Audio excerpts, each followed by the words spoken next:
Whether you're shoveling it, driving in it, or just plain dealing with it, there's no doubt some of you may be getting sick of all this snow. But according to our 69 News weather team, things could be a lot worse. So far this winter, we've received 39.5 inches of snow. Normally to this point, we only get about 17. But our snowiest was 20 years ago when we got just shy over 75 inches of snow. And believe it or not, getting all the snow is actually good for the Lehigh Valley as it seeps into the ground and becomes groundwater. That water supplies our streams, and it also supplies drinking water for many of us.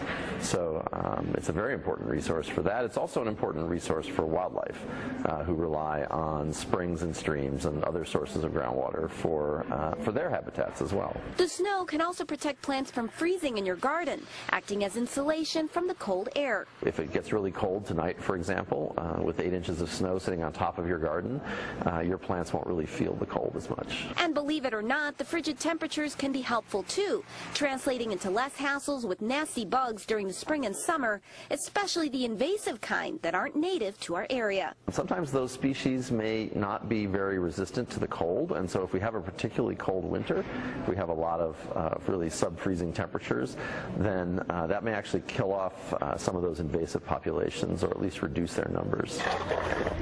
So the next time you find yourself thinking of how sick you are of winter, just think of the benefits it brings, and hopefully it will make the season go by a lot faster. In Allentown, Rosa Duarte, 69 News.